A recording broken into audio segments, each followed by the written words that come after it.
Hi, it's Natasha, and this is the story time of what our diagnosis process looked like. So initially, he was a healthy, happy little baby. He did lots of babbling. His words were a bit slower, but nothing to really be concerned that we were fully aware of. He would mimic things. Now we know that it was echoing and scripting, but then he was just making sounds and saying things. Then he started being able to kind of read certain words that I never really taught him, and he loved numbers. He loved lining things up and stacking blocks, and he recognized letters and numbers really early on. So I kind of began to teach him using flashcards and those kinds of things. So it wasn't really a sign per se for us. There were instances where he didn't like the way his feet felt against grass, and it would send him into an entire meltdown. And so we just kind of kept his shoes on. So more or less, those were really the signs. He wasn't asking questions. He wasn't really speaking and engaging in conversation with us. He wasn't really answering his name. He was just kind of living his life and having a good time. So whenever I did happen to Google specific things like his feet touching the grass and how it irritated him, or him reading specific words that had never been taught to him, every time I Googled, it would come up like as autism. And I would say to my husband, I Googled this and this is what came up. And he would reassure me, like, let him develop, let him grow, and just don't overthink everything. And so that was more or less my train of thought. But it was still always in the back of my head whenever I brought up these things to the doctors. They were just kind of like, let him be. Another thing was that when he was nursing, he couldn't latch on for the first 5 months. Now I know it's sensory processing, but then he went on to nurse for 3.5 years. So he couldn't take solid foods. So now I know that was another sign, but then not so much. Eventually, we took him to a preschool where we would finally enroll him in preschool. He was about 3 years old. So he goes in to kind of gauge the class and to go in with the teacher and see how he does, to see if he'll be a good fit for this program. While we're there, we're watching the monitor. He's kind of walking around. He's throwing toys. He's not really sitting like the other children. He is just doing his own thing. The teacher is trying to get him to come into circle time and bring him into the fold, and he is just not having it. So we're just kind of sitting there, and I'm already feeling like, oh goodness, maybe this is going to be too much for him. Maybe this is not the place yet. Maybe he's not ready yet. Those kinds of feelings. And so the teacher comes out, and her and the principal go and speak behind the door for a little bit. And when the principal comes back, she comes and sits down, and she asks us, my husband and I, whether he had ever been evaluated for autism. I was in an eerie space because it was the first time I had heard anybody else say it outside of my own thoughts, outside of my own Googling of symptoms, outside of anything else. I had never heard it out loud about him. And it kind of set me back. My husband was definitely in a state of shock. We were both kind of just trying to process what that meant and what that looked like. I was in a different space. I felt like I was gonna float away. I just remember squeezing my husband's hand because I knew as much as I was spinning and my thoughts were racing, I had already almost knew in the back of my head somehow that this was possibly him. My husband, on the other hand, was very much in a daze, and he just couldn't really be reached in that moment. After she said that, she noticed right away our body language, and she realized just how insensitive it was. Although, yes, it was necessary and it was important for her to express those things and those concerns to us. We were just really in a state of shock. We essentially left, and that entire weekend she called and she apologized constantly for the delivery. And during that weekend, I kind of jumped online and kept looking at videos and began to really see him in other autistic children. My husband was just kind of like, they don't really know him. They've only spent 5 minutes with him. We just need to let him develop and see. But we all definitely ultimately decided that the best course of action was to have him attend the school and have him go through the diagnosis process. And so the Early Learning Coalition got involved. They began to help us through the diagnosis process. So we were just in and out of doctor's appointments.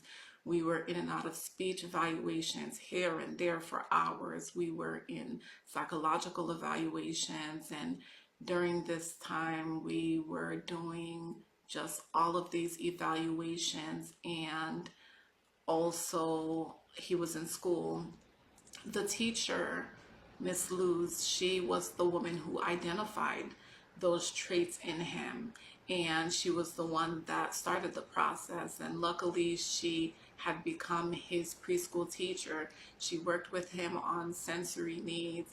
She helped him through potty training. She helped introduce foods because he really had just stopped nursing and was only eating pancakes, literally nothing else, and Haitian rice, that I had to pick all the beans out, and that was it.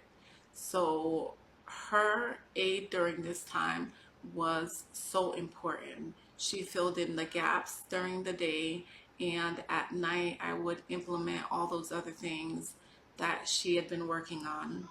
And essentially, after a few months, we went to our final appointment, which was at the neurologist's office.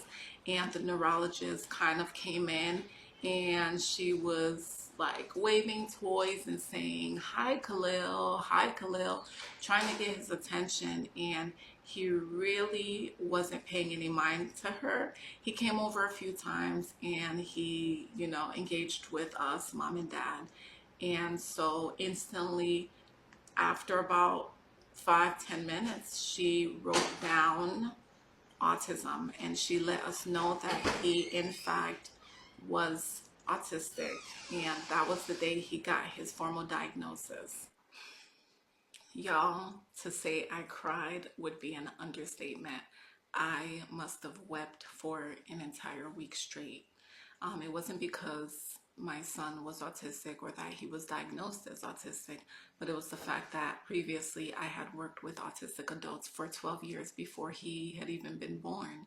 I had seen the ins and outs of what the future looks like, what adulthood looks like, what it looks like when your parents can no longer physically care for you, when your parents are at the age where they just emotionally can't, financially they can't, and physically they can't.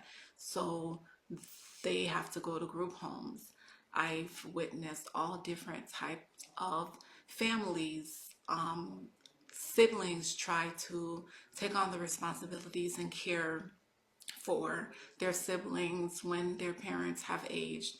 I've witnessed abuse, neglect, exploitation, all the horror stories you can think of. I've seen some firsthand. And I know what's ahead. I experience what's ahead.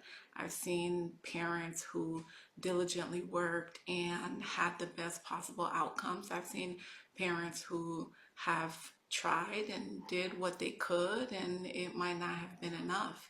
I've seen lots of things that will forever stick with me. It was a learning process for me, and it now shaped what I must become moving forward. So I see through a different lens of experience. And I think that is one thing. Also, I am naturally a pessimist. My husband is the positive side. I'm like, the sky is falling, and he's like, let's go dance in the rain. So, luckily, he keeps me balanced. And I'm just learning to navigate all these things and try not to let all of my previous experiences in these spaces dictate where his life will be in the future.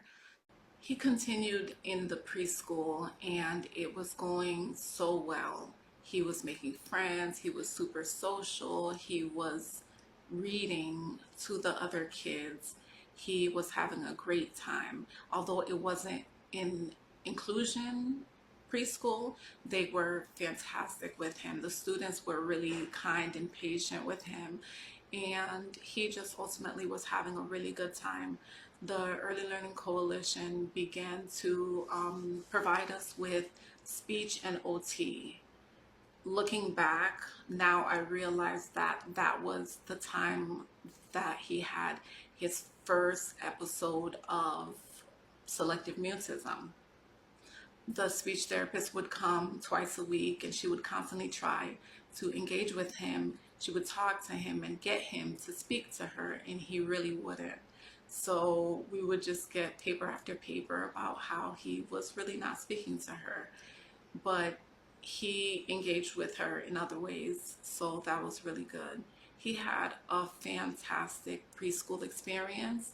He went on to have the transition into kindergarten, which would be public school inclusion. And that's where it kind of went left. So know that I see you, I hear you, I understand you. Engage in the comment section. Let me know how your journey is going and how you are doing. How are you? If your child is currently undergoing an autism diagnosis or have been diagnosed as autistic, here are some things you need to know. First and foremost, you can handle this and everything's going to be okay. You're going to be fine. Always presume competence. Sure, it might look different. It might take longer. You might have to implement more tools to understand new concepts, but it's important that you give them the opportunity to try. Don't wish today away for hopes of tomorrow. Figure out what your child's needs are. Learn them inside out. Teach them how to deal with social emotional situations and how to express themselves and work on self-advocacy skills. Your primary concern is your child, not the discomfort of other people. So if their presence make people uncomfortable, that's a them problem, not a you problem. Stop apologizing for your family's existence in spaces. Our children deserve to be out, and the community deserves to experience what autism looks like in real time. Their presence is advocacy. Let them stim. Let the community see what stimming looks like. Never stop trying. If you go out in the community with your child and it is a disaster 9 out of 10 times, that's fine. Let them have their meltdowns, but keep on trying. One day there won't be meltdowns and shutdowns. Don't let anyone or any profession lead you to believe that if your child doesn't accomplish this thing or meet this particular milestone right this very second, that they may never, because that's not true. Be dedicated to helping them continuously. Defend them, protect them, and listen to them the way you wish you had been. Hold businesses accountable who fail to meet the requirements of disabled people. Advocate on the behalf of other parents so that they don't have that experience when they go. Teach them to receive and accept your child so that everyone in the community can benefit. Our children should be seen, heard, and respected. Their opinions should be valued. So respect whatever communication mode they have. If you've already tried your best to educate your friends and family on autism, it's okay to step back. It's okay to take time for your mental health and to create some distance. If you choose to go the route of accepting all therapies, that's okay. If you choose not to, that's okay too. Try your hardest when possible to let interactions happen without you facilitating them. Don't settle for spaces that will only tolerate your child.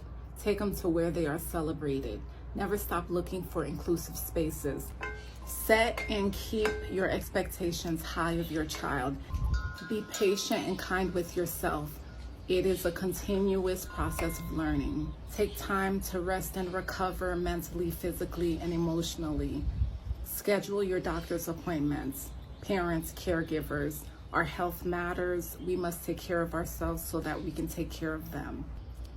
Take time to celebrate the big and the small achievements. Recognize that in your child and help them to celebrate themselves. You might be in tears now, but one day soon you're going to be a fearless advocate.